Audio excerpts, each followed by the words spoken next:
And we are indeed live. I'm still saying Happy New Year, and uh, as we sit on the eve of Black History Month, I'm excited about that. Good evening, Sister Kara. How are you? Good evening. I'm well. How about yourself? Good. I'm excited. It feels like the holidays. There is going to be a lot going on next month, beginning in just a few hours. Lots of programs, lots of activities about town.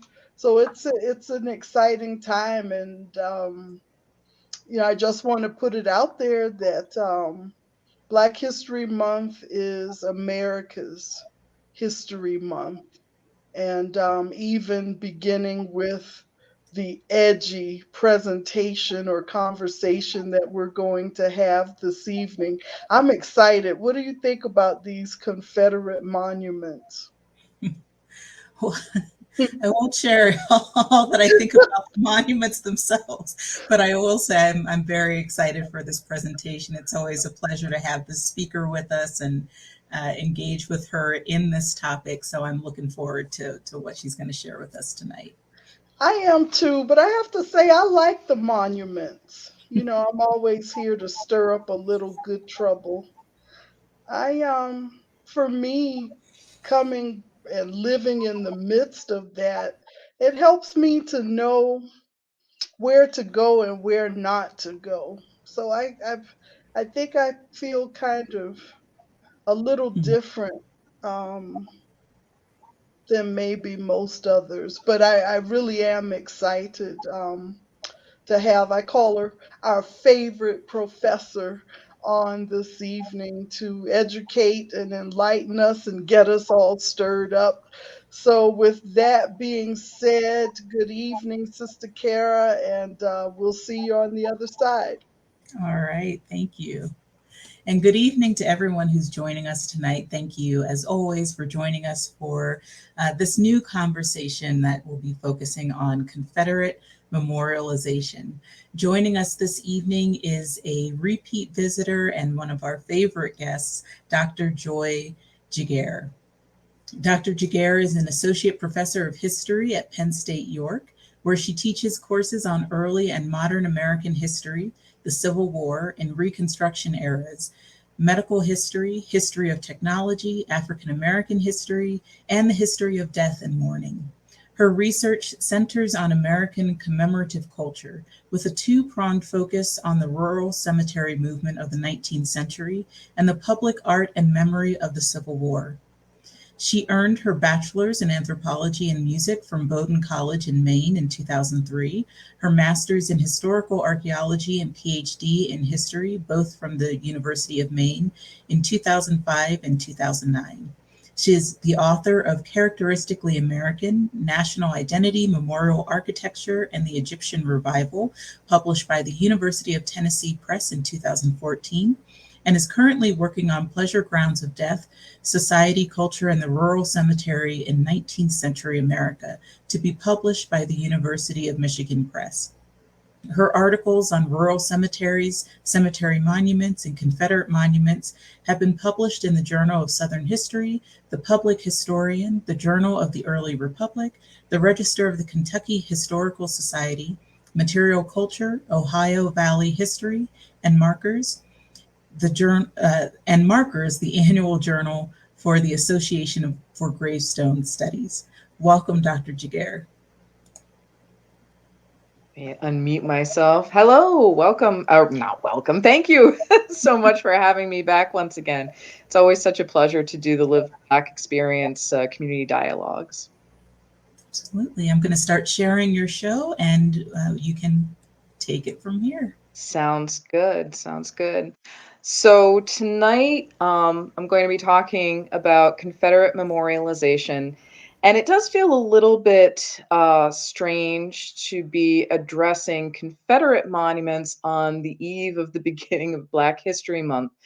But at the same time, I think in having a better understanding of the genesis of these types of memorials, on the cultural landscape, we can perhaps have a bit of a better insight into the reasoning behind why they were put there in the first place and their meaning for the broader community, what they meant for the people who erected them, and what they mean for us today as we are trying to move forward in society. So, Kara, if you could please go to the next slide.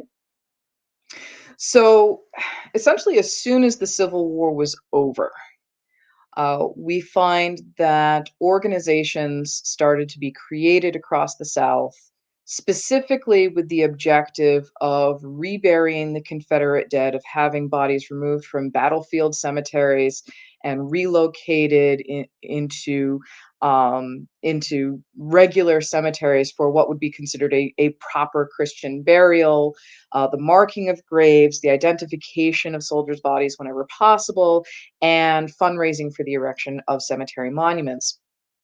And in the processes involved in creating Civil War memory and Civil War monuments, in the North, this was a process that was largely driven by middle and upper class civic minded men.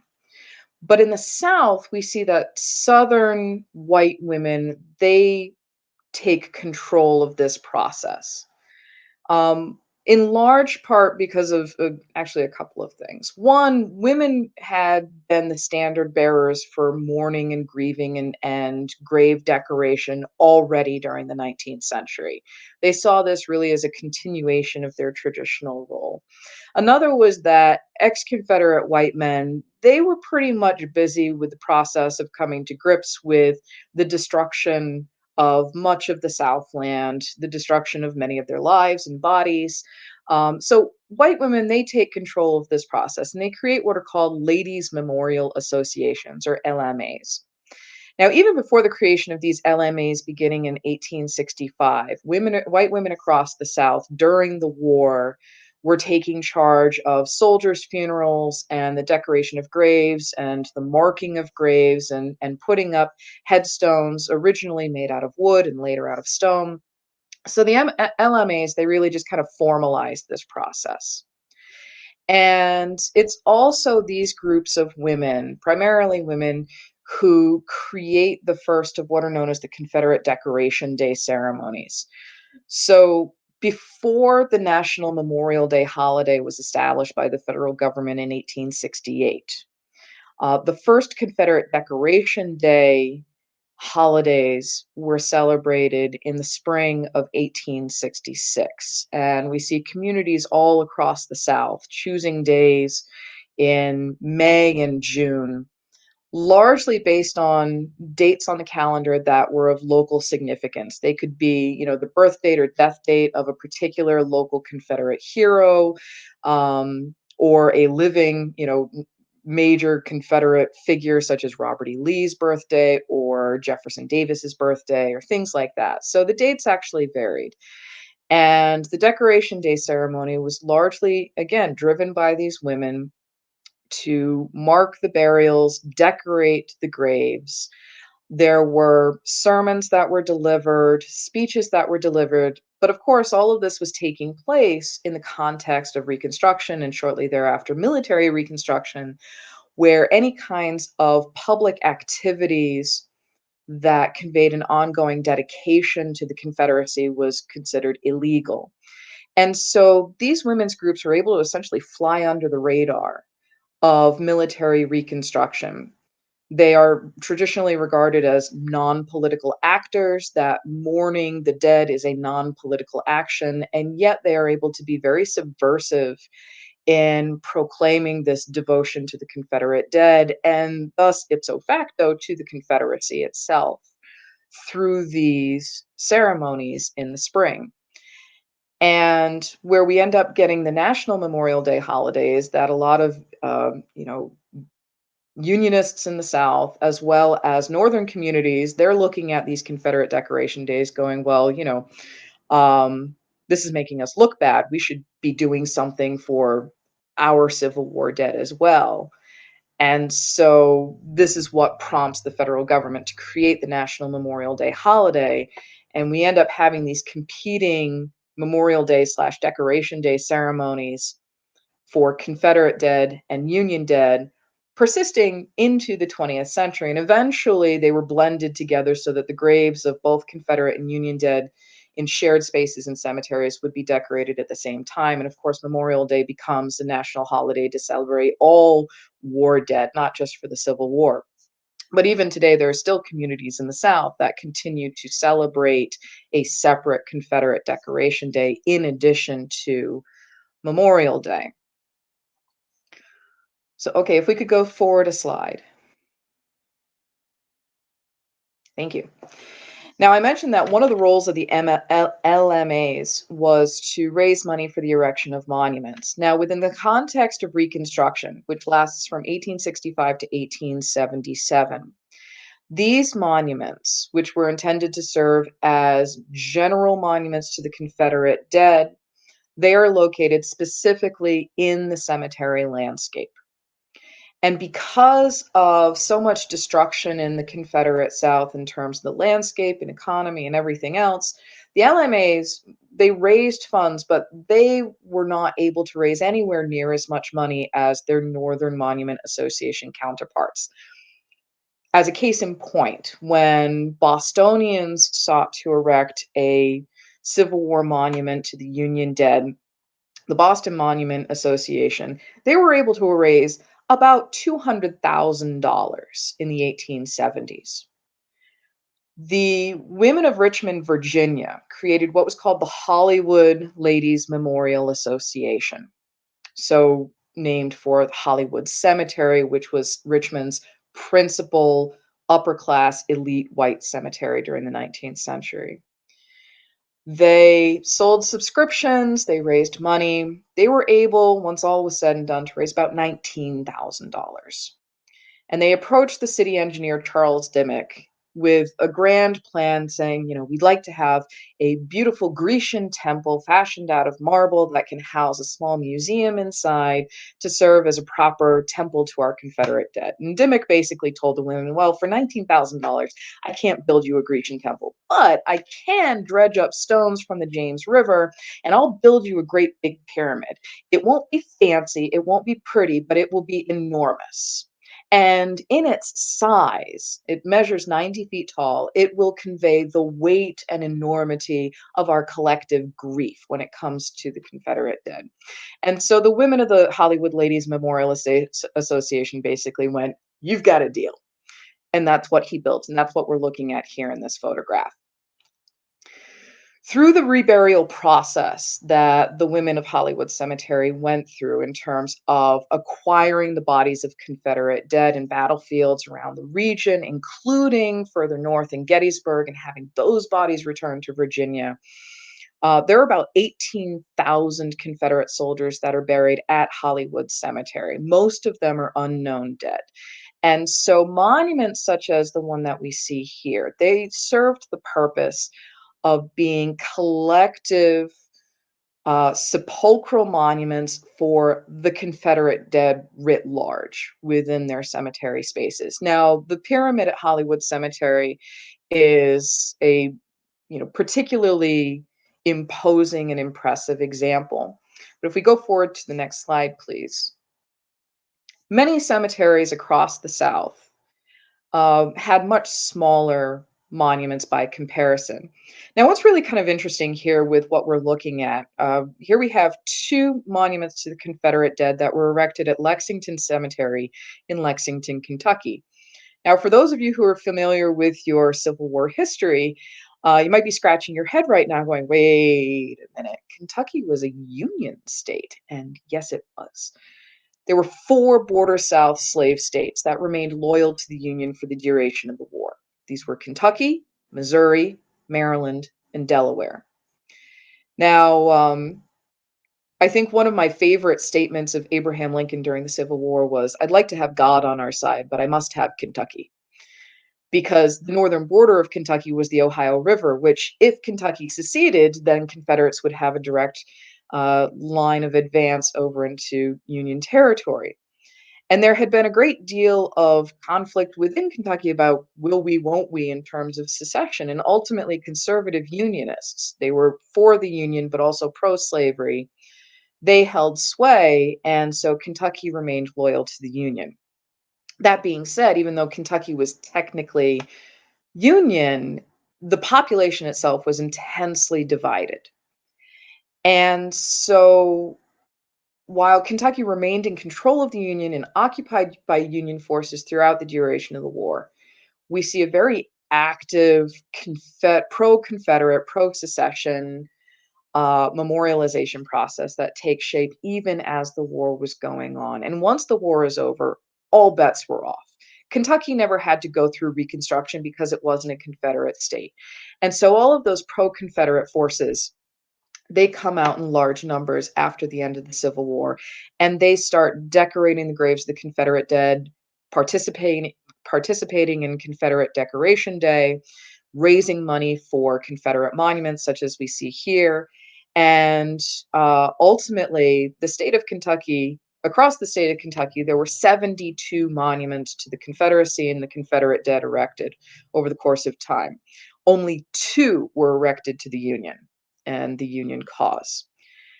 There was a historian from the 1920s, E. Merton Coulter, who I think very aptly said, Kentucky waited until after the Civil War to secede. And when we look at the memorial landscape in that state, we can see that that appears to have been the case. So these monuments that we see at Lexington Cemetery, they are more on the pattern of the more modest sized and designed soldiers' monuments that we see in cemeteries that were erected during and shortly after Reconstruction. If we can go to the next slide, please. This is probably one of the most recognizable Confederate cemetery monuments in the country. This is the so-called Lion of Atlanta, which is a later cemetery-based Confederate monument. This is located in Atlanta, Georgia's Oakland Cemetery and dates to 1894.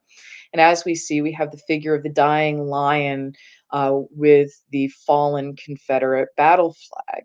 And this is dedicated to the unknown Confederate dead.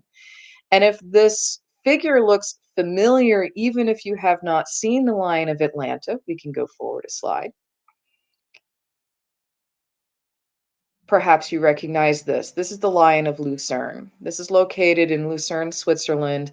It was carved into a sheer rock face in 1819. This is an extraordinary piece of sculpture, which was created in dedication of Swiss guards who died defending the palace during the storming during the beginning of the French Revolution.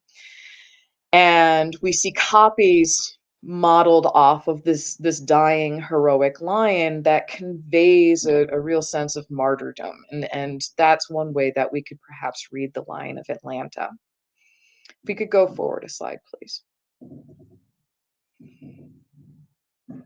Now, those are just a few examples of cemetery-based monuments. And like I said, during the period of Reconstruction, monuments to the Confederate dead are almost entirely restricted to the cemetery landscape. They are justified by being placed within a sepulchral context that these are strictly monuments to the dead, just like any other monument that you'd put up in the cemetery. But once Reconstruction is over in 1877, and political power and social power returned to the hands of white ex-Confederates across the South. We have the overturning of radical Reconstruction governments all across the South, the displacement of white and Black Republican elected officials, their replacement by white Southern Democrats, most of whom are ex-Confederates. Even before the onset of Jim Crow laws beginning in the 1880s and 1890s, we see ex-Confederates and white populations more generally across the South re-exerting their authority by bringing Confederate memory outside of the cemetery space and bringing it into the realm of the living. And so ladies' memorial associations continue to function, and they are eventually overtaken by a national organization called the United Daughters of the Confederacy, which you can see lower here on the slide. They continue to raise money for large memorial projects that were placed outside the sepulchral context. And so, beginning in the 1880s and 1890s, is when we start to see an explosion in the number of monuments, particularly those that are being located in town squares, um, street intersections, courthouse lawns, in front of state houses, basically all of these major public civic spaces where they are in these high traffic areas that they were going to be seen on a regular basis.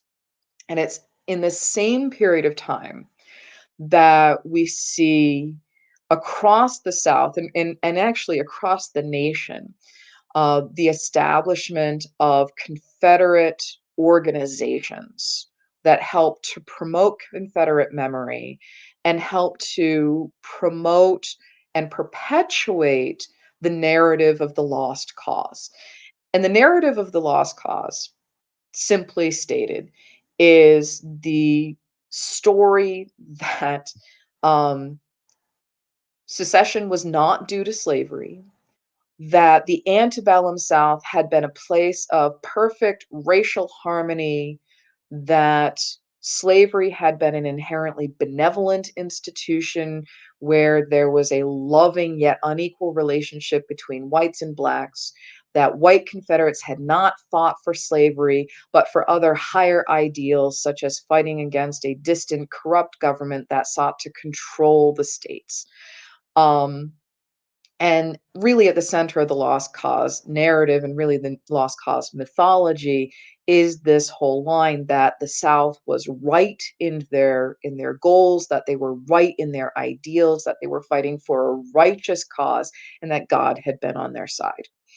And we see this message being repeated over and over again through these organizations and their activities, and most especially in the monuments that were being erected. So the organizations that were created during this time included the United Confederate Veterans. These were veterans all across the South, um, who would gather together for national reunions and meetings, and they would also participate in fundraising campaigns for monument projects. And their major mouthpiece was a magazine called Confederate Veteran Magazine, which was published from 1893 until 1932, pretty much until the point where there were almost no surviving Confederate veterans left in the country. Then we have the United Daughters of the Confederacy. They become essentially the powerhouse of Confederate memory and memorialization. Their goals were to perpetuate the narrative of the lost cause through memorialization activities, through the erection of monuments, and also through educational reform. In large part, the rewriting of history textbooks to have a more pro-Southern perspective so that children across the South would be taught a very pro-South, pro-Confederate view of American history. And they were very effective in those efforts. It's through the UDC that generations of Southern children would be taught that the Civil War was not the Civil War, but rather the War of Northern Aggression. One of the other heritage groups that is formed was the Sons of Confederate Veterans, and it should be noted that the UDC and the SCV, they are still active today with chapters all around the country. And then we have the Confederated Southern Memorial Association, which was essentially a quasi-competitive organization with the UDC. Many of the LMAs, the older LMAs, they gathered together to create the CSMA. So we have all of these groups that are essentially working in tandem with each other to promote white Confederate memory and to promote the lost cause mythology, not just in the South, primarily in the South, but they are active all across the country, because after the Civil War, many ex-Confederates, they moved out of the South and established themselves in northern communities in places like Chicago and New York and Boston, Philadelphia. And so many of these, Southern expats, let's call them, they also established their own chapters of the UCV and the UDC, and they're active in their northern locations and promote their interests essentially wherever they are around the country. If we could go forward to the next slide, please. Now, one thing that I always think is really fascinating about Confederate monuments compared to Northern monuments is that monuments to the Union dead tend to be quite terse in their inscriptions. And one could say that because, the Union was victorious, they can afford to be terse.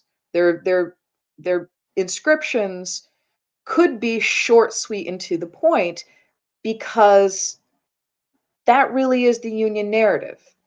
So if you travel across the North and you see Union monuments, odds are you're going to see some variation on an inscription that writes, "To the Union heroes who successfully crushed the Southern Rebellion and destroyed slavery." And then you have a list of names. So typically we see a hierarchy, some mention of either restoring the Union or crushing the rebellion, and then a mention of emancipation. Emancipation, even though this ends up being, the central outcome of the war, it always gets secondary status on these monument inscriptions. And in many cases, it doesn't appear at all. But those inscriptions remain very short. Confederate monuments, on the other hand, are incredibly long-winded. And this is one of the things that I always find fascinating about Confederate monuments, where the American Civil War is unique in many ways compared to other military conflicts in world history, because this is one of those unique examples where not only the victors but the vanquished have the opportunity to write their own public history and public memory of the war. They are able to create their own competing narrative of the war. But because they were vanquished and because they had to figure out a way to give meaning to the war and give meaning to the loss of so many Confederate lives, we see these incredibly long-winded, extensive inscriptions on Confederate monuments that chart right out. These were the goals, these were the ideals, this is what Confederates fought for. We were on the side of right, and we want all future generations to know what we were fighting for. The South Carolina Soldiers Monument, dedicated in 1879, offers us a perfect example of this. If we can go to the next slide, please. It reads, "This monument perpetuates the memory of those who, true to the instincts of their birth, faithful to the teachings of their fathers, constant in their love for the state, died in the performance of their duty, who have glorified a fallen cause by the simple manhood of their lives, the patient endurance of suffering, and the heroism of death, and who, in the dark hours of imprisonment, in the hopelessness of the hospital, in the short, sharp agony of the field, found support and consolation in the belief that at home they would not be forgotten." But wait, there's more. Please go on to the next slide. "Let the stranger who may in future times read this inscription recognize that these were men whom power could not corrupt, whom death could not terrify, whom defeat could not dishonor, and let their virtues plead for just judgment of the cause in which they perished.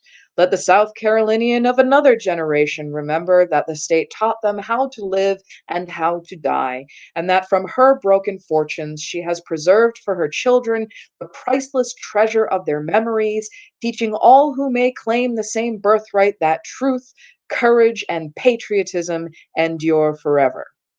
I challenge anyone to read that inscription in one breath. And it's extraordinary, the descriptions that we see here, that they were men whom power could not corrupt, whom death could not terrify, whom defeat could not dishonor. These men are made out to be archangels of the battlefield, uncorruptible, unvanquishable, and yet they've been vanquished. And we see this pattern in monument across monument and monument across the South, reiterating this idea that the Confederacy was ultimately right, that they were fighting for a valiant cause. And of course, we see no mention whatsoever of slavery within this context. If we can go forward to the next slide, please. Now, I think one of the great historical ironies that today we kind of take for granted the fact that all across the American South, we have in bronze and stone these monumental, larger than life sculptures and statues of the major figures of the Confederacy, men like Robert E. Lee, Jefferson Davis, Stonewall Jackson. The list goes on and on. And Robert E. Lee himself, at the time of the establishment of the Gettysburg Battlefield Park, had issued a statement where he said, in order to put the past behind us, to let the rancor go, to heal the divisions, Southerners should not be putting up monuments. Do not put monuments up to the Confederacy and to Confederate men. And the greatest irony here is that white Southerners essentially listened to their greatest Confederate hero and went, nah, we're going to do what we want to do. And we end up with all of these monuments across the South, many of which within the last few years have been taken down, such as the Robert E. Lee Monument in Richmond, Virginia. So these monuments today are facing a reckoning, but within the context that they were being placed up. By the time we're into the 1890s here, we are actively in a South that is seeking to establish legal segregation of the races. And this is going to be codified with the Supreme Court decision of Plessy versus Ferguson in 1896. So we have Southern whites that are bending over backwards to erect large-scale public memorials to exert this lost cause narrative that the Confederacy existed on valid grounds, that they had fought for all the right reasons, that they were right in doing so. And they are also exerting their own supremacy on the landscape. Because when we look at these monuments, they are not artifacts of the Civil War, and I cannot stress this enough. They are artifacts of the time period and the people who erected them.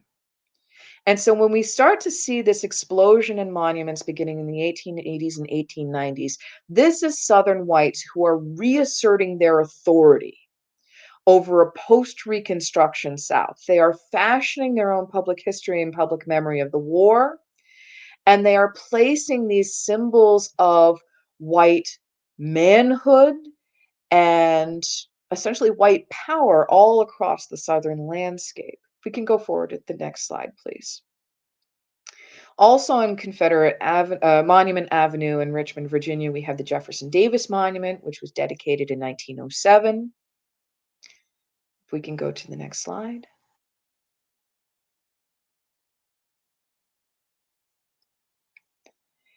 And, the pattern continues across the South. Beginning in the 1890s, we start to see many of the monuments erected to the major heroes of the Confederacy, but even more monuments continue to be erected to the rank and file Confederate soldiers in elevating the memory of these men, almost all of whom were volunteers who had been civilians before the war, just as in the Union Army, this was primarily a voluntary citizen soldier-based army on both sides. These men become elevated in the public memory of the war. And what's kind of ironic is that it continues to be elite white women who are doing the fundraising and memory making of the war. And the men that they are memorializing, by and large, these were poor men. They were poor, maybe middle class. Most of them were non-slave holders. They were men that they would not have given a fig about when they were alive. And yet, because they represent this lost cause Confederate memory, their memory gets elevated so significantly after the war is over. If we could go forward a slide, please. So by and large, when we look at the Confederate memorial landscape across the South during the 19th into the 20th centuries, the vast majority of memorials, I'd say, 98%, are to the white male combatants. And we see the same pattern across the North as well.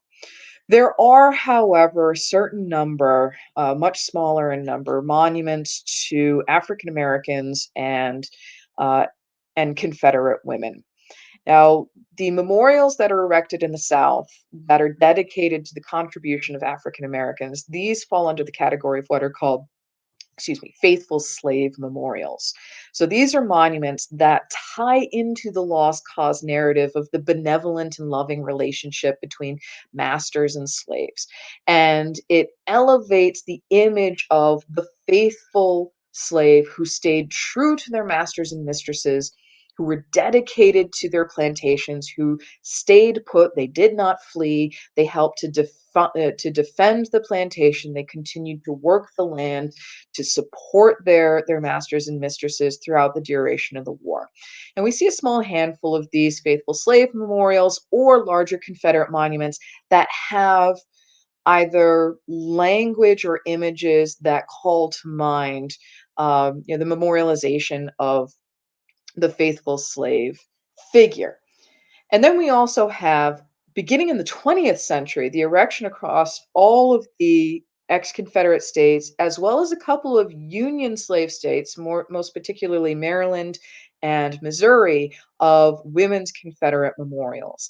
And what I think is really kind of fascinating about these is that these were state-level projects where the individual states' monument associations raised money for what amounted to a state ladies memorial monument. So this was a way 50 years after the end of the war to pay homage to white Confederate women and their devotion to the cause and the sacrifices that they had made during the course of the Civil War.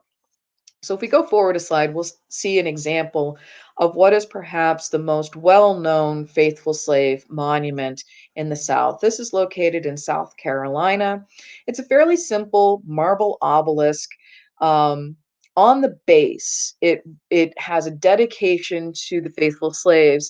And if I can try and read it, dedicated to the faithful slaves who, loyal to a sacred trust, toiled for the support of the army with matchless devotion and with sterling fidelity guarded our defenseless homes, women, and children during the struggle for the trying to see it, sorry. Um, Something of our Confederate States of America. Um,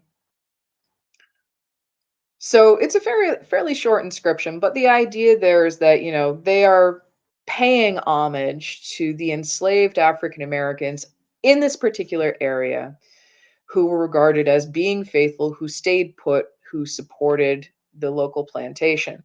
And we have one of the images here of an African American man who is taking his rest while in the field. We can see what looks like wheat in the background that he has been gathering. There is um, another relief on the other side that shows a mammy figure who is seated on the steps of the house, and she has a couple of children on her lap.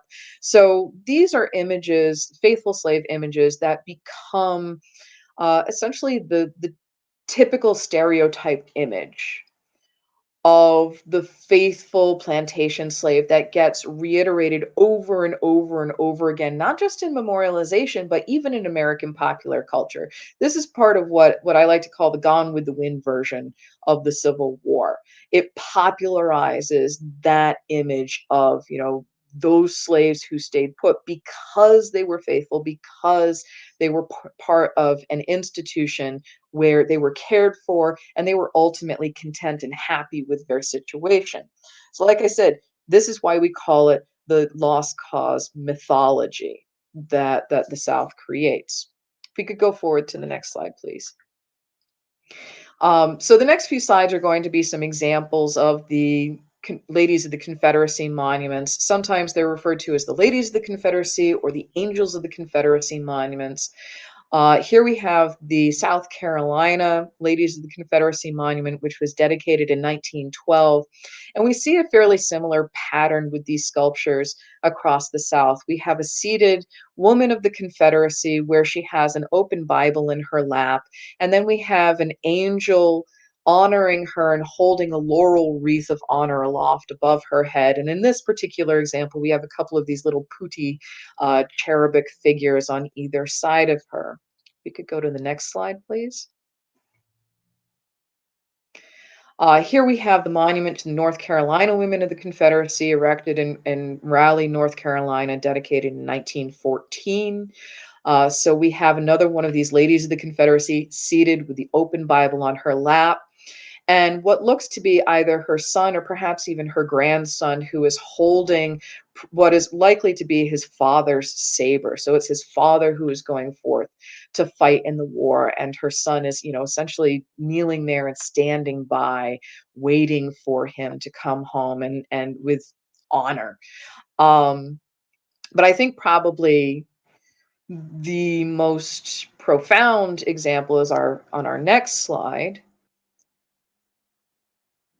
This is the monument to the Women of the Confederacy located in Jackson, Mississippi. This is dedicated in 1917, interestingly enough, the year that the United States enters into World War I. I always think the timing of these women's monuments are interesting because, they are being dedicated right around the same time that American women are once again being asked to sacrifice their husbands and brothers and sons to another massive military conflict. And there is this upswelling of desire to show the continued devotion of the South to the memory of these white women. And the monument to the Women of the Confederacy in Mississippi, it has inscriptions on all four sides to our mothers, our wives, our sisters, and our daughters. And these are very lengthy inscriptions, again, typical of Confederate monuments, that lay out, the matchless devotion of these women, that their fragility was tempered to the strength of steel through the fires of war. We have very, descriptive language of how these women rose to the occasion. They protected their homes and families, that they did everything, they sacrificed everything for the cause, and that their sacrifice is going to be remembered for all future in all future generations.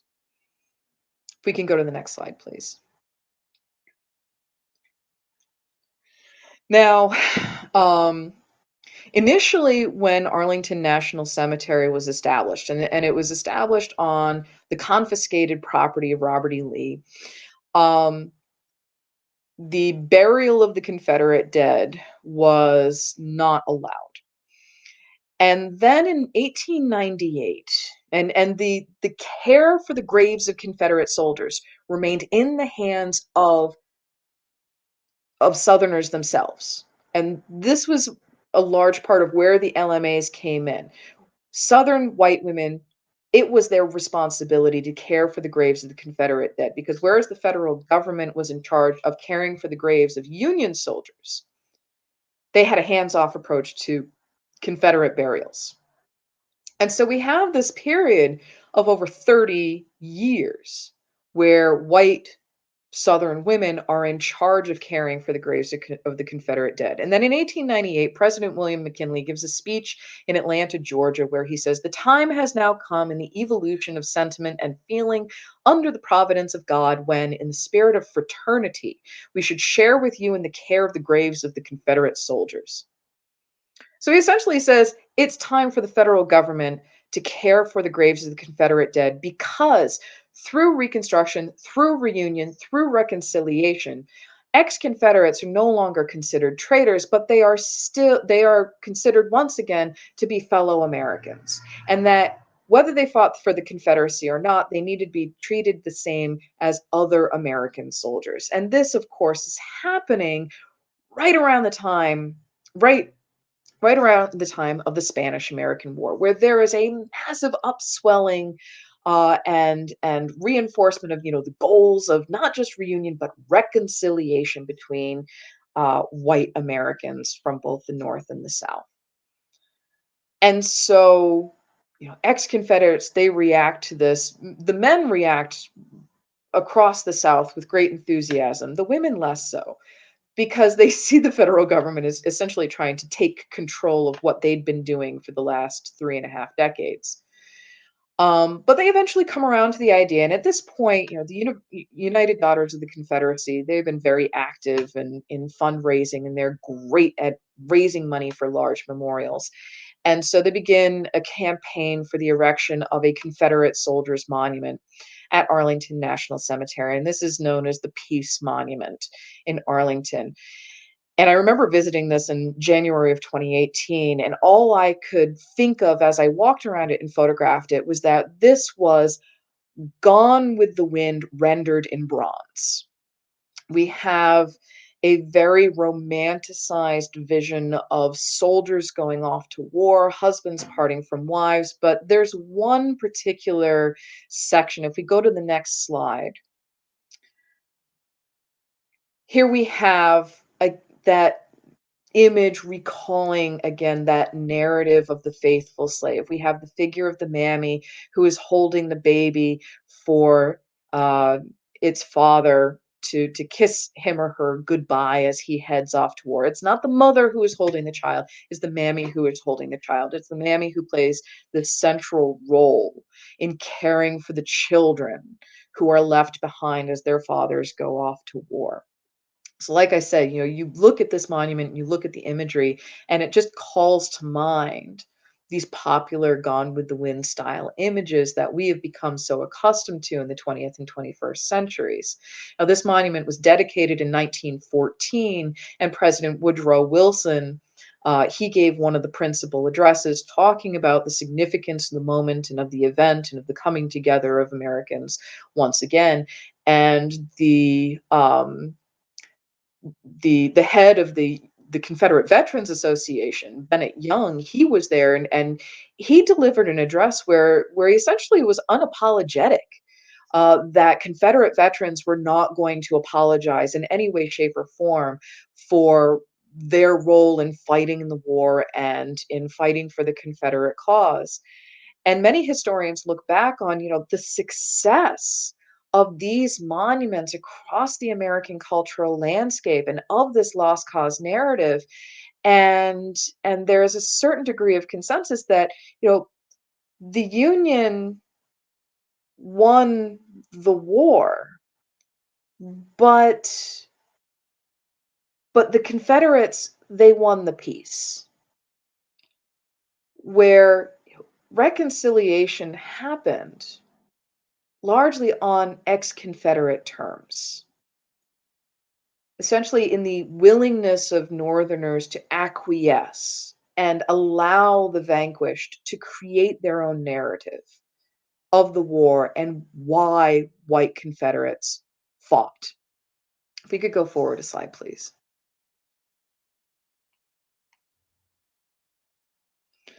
And so this memorialization trend, it persists well into the 20th century.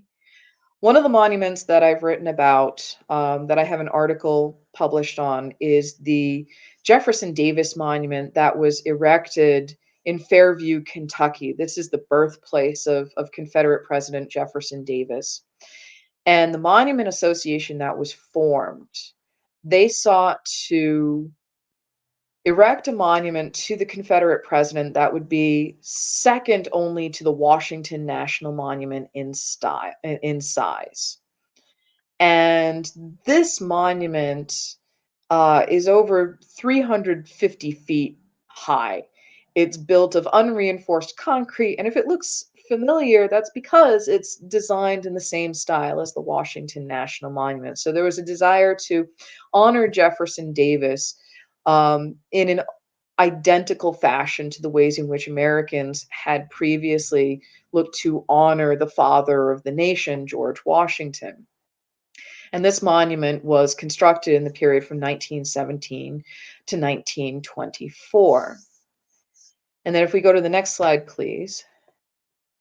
This is another nationally known Confederate monument that is a major successful tourist attraction today, and this is Stone Mountain in Atlanta, Georgia. This monument project spanned multiple decades. The monument project was first proposed and begun in 1922 and finally completed in 1970. Originally, the plan for this was to cover the entire mountain face with the leaders of the Confederacy, with images of Robert E. Lee, Jefferson Davis, and Stonewall Jackson leading an entire Confederate army. But because of funding issues, it eventually had to be scaled down to just the three leaders, and that's what we see in this monument. Now, it should be noted that Stone Mountain has other associations as well. In 1915, when the feature-length film, the very first feature-length film in film history was released, Birth of a Nation, this was an incredibly racist interpretation of the pre- and post-Civil War periods. It was an incredibly controversial film. And it was in the release of this film and its popularity across the South that it was at Stone Mountain that men gathered together to recreate the Ku Klux Klan. And so this is the place of the rebirth of the 20th century Klan, in addition to being a major site of Confederate memorialization. This site continues to draw tourists today, in large part because of its monumentality.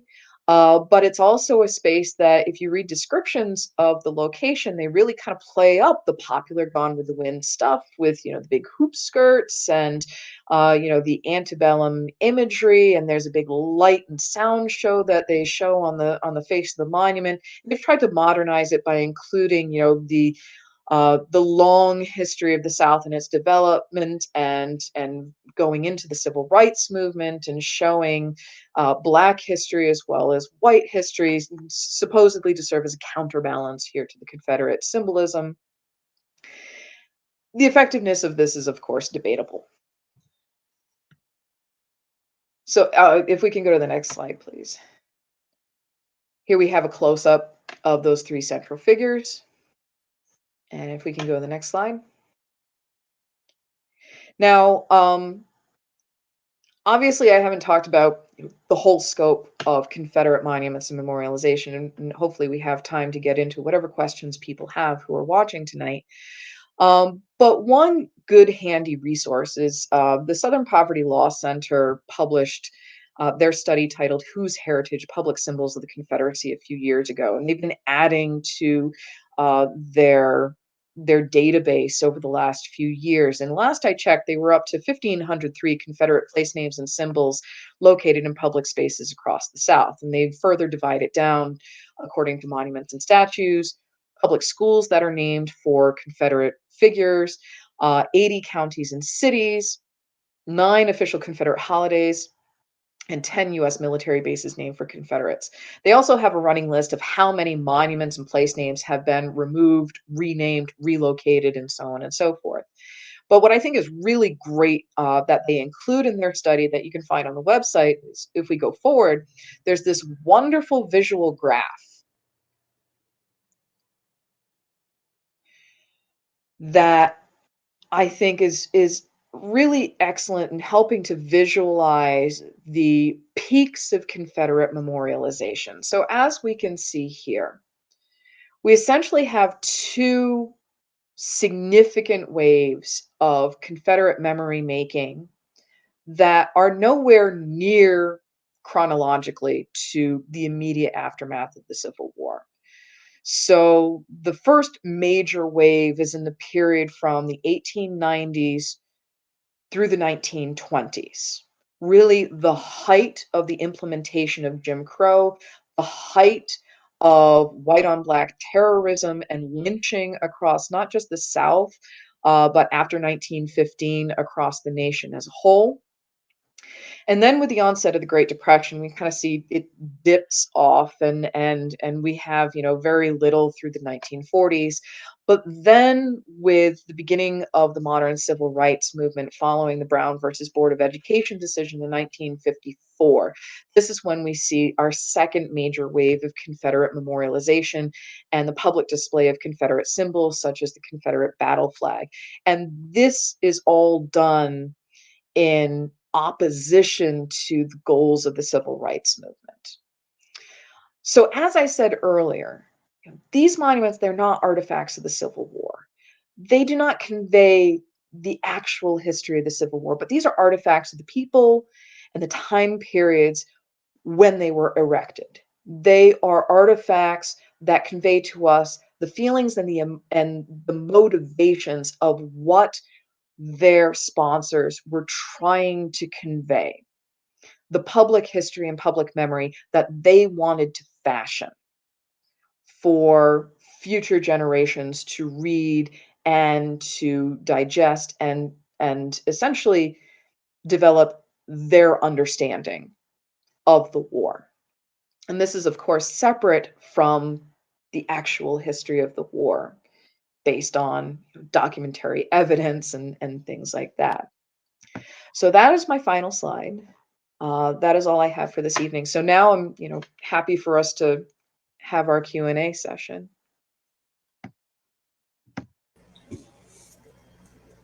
Fantastic. Kara, you're Thank breaking you up. so much for that assist tonight. Oh, my internet has been a little bit spotty, so I might break up a bit. Yeah. Let me try and close out of some windows here.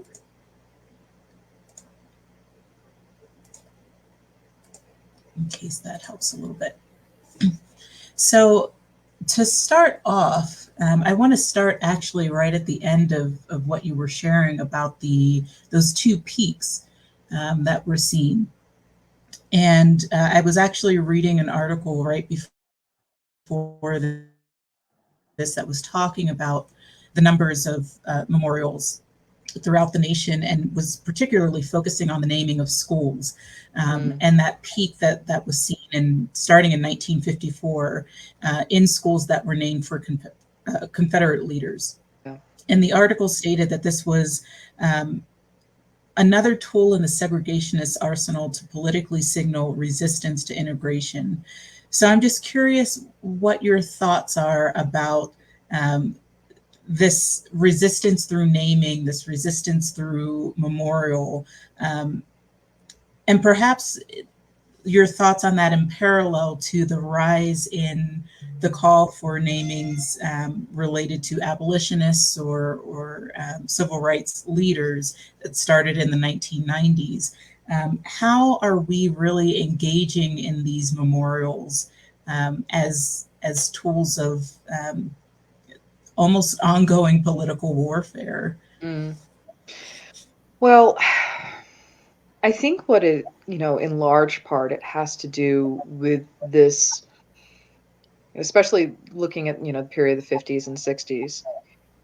It is that ongoing desire to frame the historical narrative as one of, white achievement and white heroism. And of course, if you're on the losing side, you don't want to admit defeat or that you fought for the wrong cause. And there is this underlying constant resistance from the end of the Civil War practically to the present day of acknowledging the real causes and consequences of the war, and that Confederates were indeed on the wrong side of history. And I think what's kind of ironic is that the actual Confederate veterans themselves were a little bit softer in their approach to Confederate memory. They were interested in moving forward, but it was the subsequent generations who codified and reaffirmed and perpetuated that lost cause narrative to reinforce, they were right, their fathers, their grandfathers, their great-great-grandfathers, and so on and so forth had been right, that this was part of their great Southern heritage. Um, and I think that there's a desire to not relinquish power. It you know, you can't gloss over the fact that it's a matter of trying to retain a stranglehold on white supremacy in the South. um, of not wanting to give up power, of not wanting to give in to the idea of racial equality and integration. And by holding aloft these Confederate heroes for so long, it's a way to try and reaffirm that, they were right, that their ancestors had been right. And I think to try and admit otherwise, that's a very painful and difficult thing for people to come to terms with, especially if they're raised to believe that, their heritage was something to be proud of. And that's something that's kind of unique in the United States. You look at other countries, you look at places like, post World War II Germany, and all of those Nazi monuments and monuments to Hitler, they were torn down pretty much immediately after the war was over. And to be associated with the Nazis, that was something to be ashamed of. And we see the same thing happening in post-Franco Spain, with place names and monuments to Franco and his regimes being taken down. We see the ongoing conflicts in the post-Soviet bloc in Eastern Europe, monuments being taken down or relocated and recontextualized. And to be associated with certain regimes, that's something not to be proud of. And yet in this country, there is a clinging to the idea that having so-called Confederate heritage is something to take pride in, to try and perpetuate going forward, which I think is unfortunate.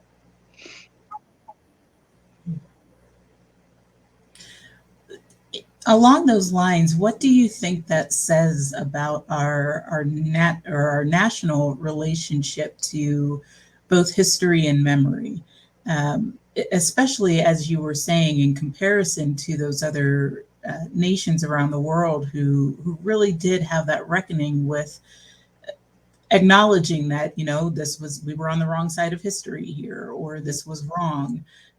Why do you think that is so much more difficult for this country? Well, first of all, I think it's difficult to paint in broad strokes. I don't On the one hand, we're having a national reckoning because we are having these national discussions. But on the other hand, what's happening is a very localized phenomenon, because it's not a national decision to take down these monuments or not take down these monuments. It's all happening community by community. And so it's communities that are reckoning with the past and reckoning with, what is the place and propriety of these monuments and symbols. Do these monuments actually represent the values and identity of the communities in which they're located? And as we've seen over the past several years, many communities across the country have come out with a definitive no. They don't represent our values. They don't represent who we are as a people. They don't represent how our populations have evolved over the course of time to become more multi-ethnic, to become more heterogeneous, to be more welcoming of all people, that we don't want to alienate people through these symbols of white supremacy. And yet other communities have continued to, very much embrace these symbols and say, no, they're a part of our history, of which we should be proud of these monuments. We should be proud of the men who fought in the war, that they still are valuable to us. And I think one of the most fascinating cases that I've ever seen is that of the Louisville Confederate Soldiers Monument. So in Louisville, Kentucky, in 2016, that city went through a massive reckoning. And that was a city that had a large 75-foot tall Confederate Soldiers Monument erected in the 1890s at the corner of an intersection of what became the northwest corner of the University of Louisville campus. And beginning in the 1990s, there were increases in complaints by faculty, staff, and students that, why do we have to walk past this eyesore, this symbol of white supremacy every day? And finally, in 2016, the president of the university and the mayor of Louisville decided, okay, it's time to bring it down. And so they brought in cranes and everything else. They took the monument down, they put it into storage, but it was with the caveat that somebody has to take it. And there were various history groups, heritage groups, there were battlefield sites that all put in their own bids to take the monument. And it was the town of Brandenburg, Kentucky, about 70 miles to the west of Louisville, that won basically this bidding war and said, we want the monument. We want to have it as part of our Civil War reenactment activities, as part of our Riverview history walk and everything like that. We're gonna re-erect it and use it for our local history stuff. And on Memorial Day 2017, they had re-erected it and rededicated it with members of the United Daughters of the Confederacy and the Sons of Confederate Veterans in attendance. And they were supposed to put up a plaque with historical information to contextualize the monument. As far as I know, that plaque never manifested. But this monument basically goes from being anathema to the values of Louisville to being wholly embraced by the town of Brandenburg. And so that's why I say, we can't really say that this is a national phenomenon. It's happening nationally, but it's a very localized process where it's the individual communities that are coming to grips with, all right, what do we do with these monuments? Do they actually have value and meaning to us? And I think it's really interesting seeing which communities are saying, nope, they have no place on our cultural landscape anymore, versus those that are continuing to embrace them. There's a comment from one of the members of the audience that says, this is one of the reasons why I think we will have a tough time moving toward any reckoning with our country's admission to the dark history of slavery. Mm-hmm. And in parallel with that, I want to talk about that shift that you referenced at the beginning of your presentation, balancing the historical true memorializations that were taking place in the 1860s and 70s with the more modern drive for these memorials, which are really seeming to celebrate the ideology of the Confederacy and its and all the principles that it stood for. I'm wondering your thoughts on how should we nationally better learn to differentiate between memorialization, commemoration, and celebration, particularly when it comes to these sorts of monuments as historical reminders, and pair that with the threat that it seems to represent to groups that are fighting to maintain them now. Are they truly memorializing? Are they moving into that celebration stage? And how do we reckon with that as on the national level? Mm-hmm. That is a wonderful question, because I think when it comes to these monuments, the monuments themselves, they are given power through the physical landscape where they're situated.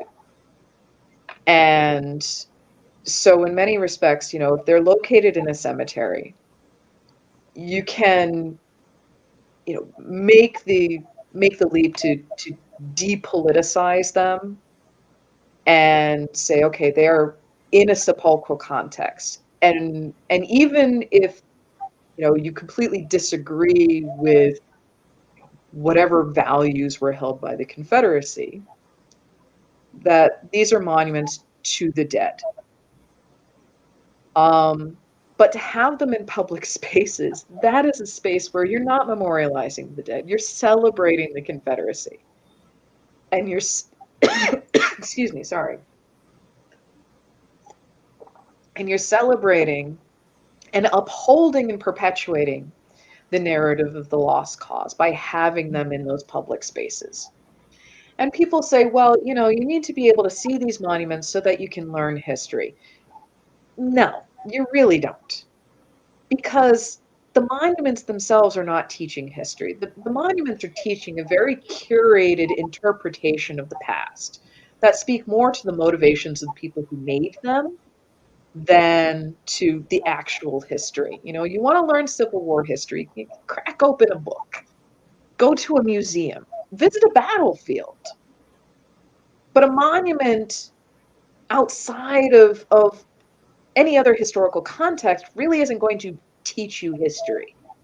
It's going to tell you what that community valued in that historical moment. Shoot, where was I? So I know that, like, you know, these debates are happening. Like, what do we do with the Confederate monuments that are at the battlefield parks? You know, places like, you know, Gettysburg and Antietam and Shiloh. What do we do with these monuments? And the argument can be made that, you know, even at a battlefield, it's more appropriately contextualized than if you have it in a town square or a courthouse lawn or sitting right in front of the state house. And I've seen that, you know, in a number of communities across the South, good faith efforts have been made to not remove the monuments, but try and add context by erecting Black history monuments and memorials in close proximity to Confederate monuments, essentially serving as a so-called counterbalance to the white Confederate narrative to expand upon the local history of the area. But the problem in doing that, by erecting monuments to the Black history without removing Confederate monuments and symbols, is that you are essentially giving equal weight to both historical narratives. You continue to validate the white supremacist Confederate narrative by not questioning its place on the landscape, by not reckoning with that monument, by not removing that monument. You continue to validate it and say, yes, this is right and proper and appropriate, and just as right and proper and appropriate as a Black history memorial. So you can't really just offer further context by having more monuments all put together saying, well, here are all the different voices, and they're all equally acceptable. Those Confederate monuments do have to be reckoned with because they do have a long-lasting corrosive effect on the public's understanding of the Civil War. I would argue that the reason why we're still having these rhetorical battles today is because the vanquished were allowed to write their own version, their own public version of the Civil War. So that we have these competing dual narratives that have persisted for over 150 years. And so we still are surrounding ourselves with this cultural confusion of which narrative is right. And for so long, we've essentially decided, okay, both narratives are right. And perhaps even the Confederate narrative is more right than the Union narrative, because that was accepted in the interest of white reconciliation at the expense of Black freedom and civil rights. I'm going to come back to that thought, but I want to go to a question from the audience. An audience member asked, when these monuments started, why was it not considered a traitorous act? Did it have something to do with state or federal government? I'm having a hard time imagining that this was not monitored more closely. Hey, Lars. So Lawrence here is one of my former students from when I taught in Indiana. So I'm happy to see you tuning in tonight. So the only time that the activities of ex-Confederates were really being monitored on a federal level was during military Reconstruction. And that's when we see the monuments just being erected in the cemeteries. They're not putting them out in public spaces. And so, like I said earlier, they could fly under the radar, these Ladies Memorial Association saying, we're not engaging in politics, we're not doing anything subversive, we're not doing anything traitorous, because we are memorializing the dead.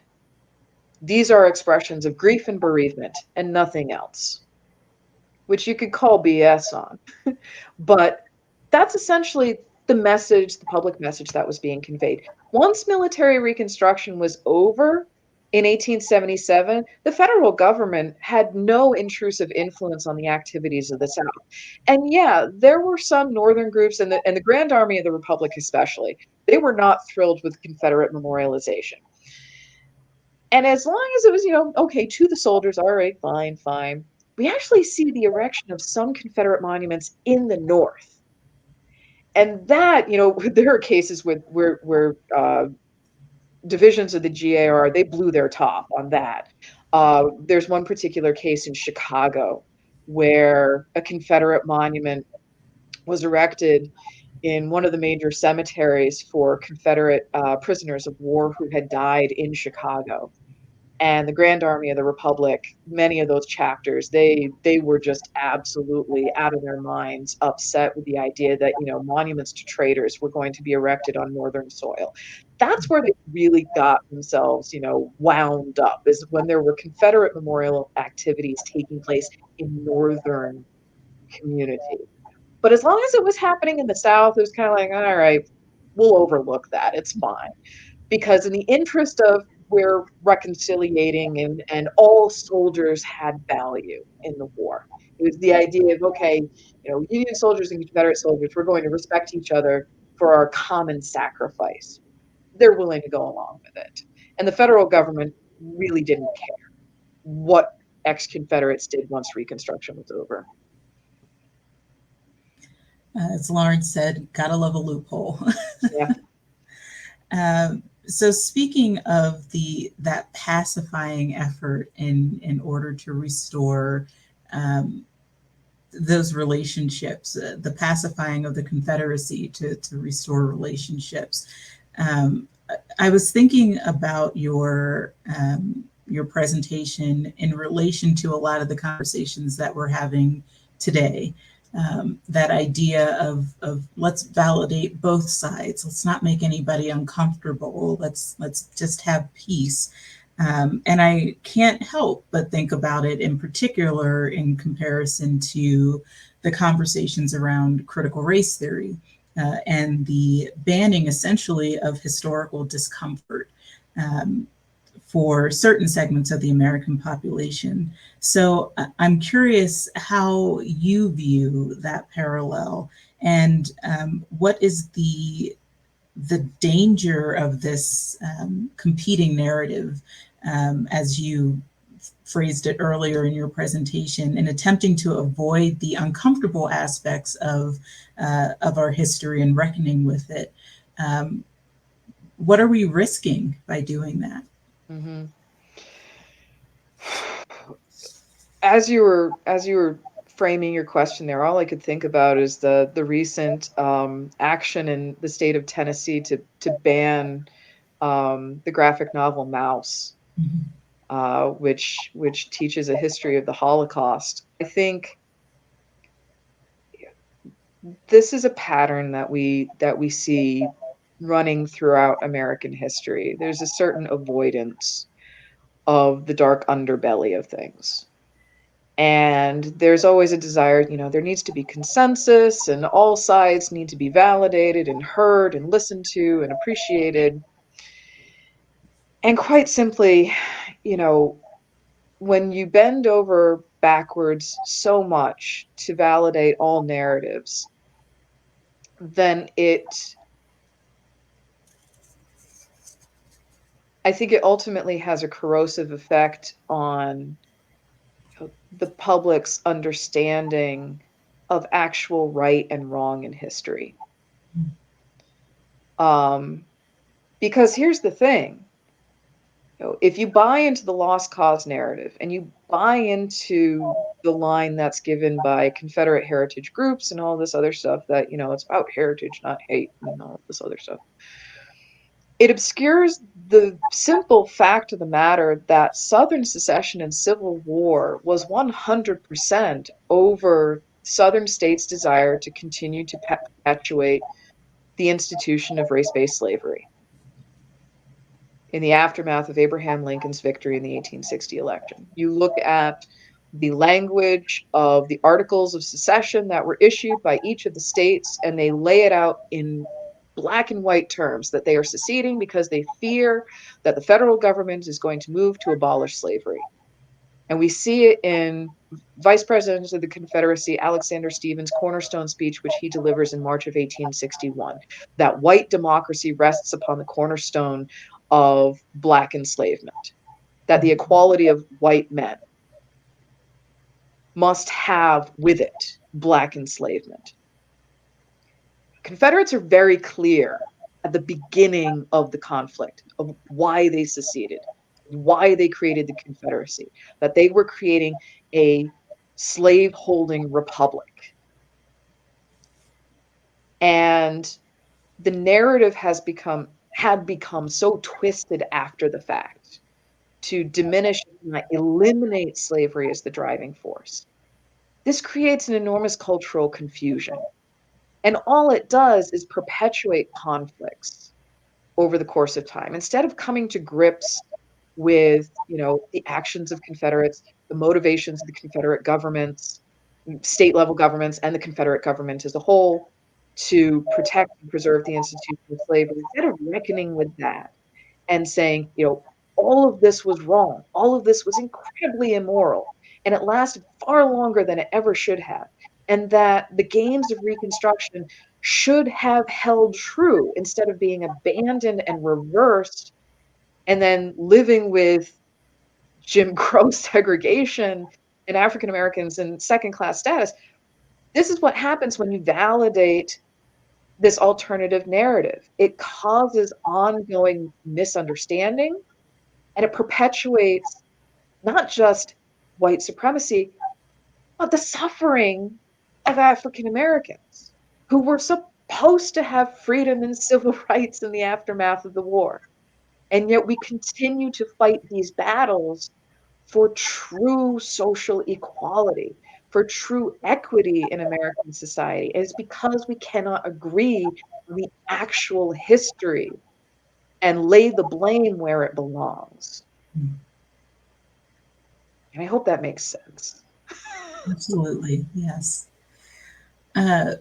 One of the points that I found so interesting at the beginning of your presentation was the discussion of the history of Memorial Day, which I'm sure many in our audience may have been aware of, and many may not have realized.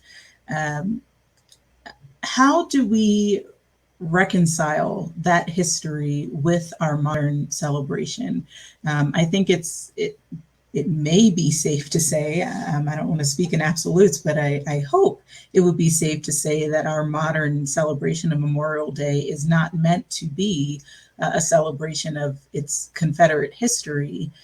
But how do we parallel that? Is it another form of that pacification? Is it an attempt to move beyond and semi-symbolically rewrite the history of the holiday or what it means to memorialize? How do we grapple with that particular holiday? I think,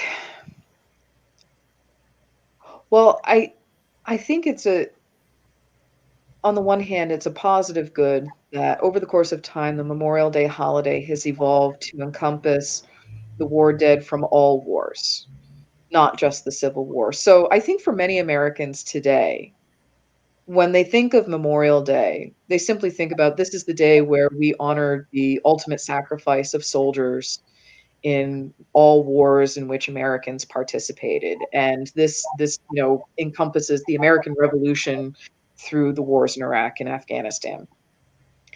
And I think it's right and appropriate that we have a national holiday in order to, decorate the graves of the war dead and to honor their sacrifice for this country. And I think in doing so, it has helped to perhaps obscure the earlier juxtaposition between the Confederate Decoration Day ceremonies and then the belated creation of the National Memorial Day holiday, which, by the way, a lot of Confederate communities, ex-Confederate communities, essentially lambasted Memorial Day, saying, well, this is just a paltry imitation of what we've already been doing for the last couple of years. That, all of these, unionists, they're just copying us, and that this is our sacred holiday, and that this is special to us, and what you're doing is just, it's a carbon copy and it's nowhere near as special. Which I read those accounts and they're absolutely, I hate to say it, they're kind of hilarious. Um, and I think, when you look at Southern communities, there are still Southern communities that cling to their separate decoration days, and we continue to see very active chapters of the UDC and the SCV who help perpetuate this. But I think that by and large, it's been obscured by the larger National Memorial Day holiday, where the greater share of attention continues to be paid to soldiers in all wars who have fought and died. All right. Well, thank you so much, Dr. Giguere, for this full conversation, for your presentation. There's a comment that says, thank you for your courage and your passion.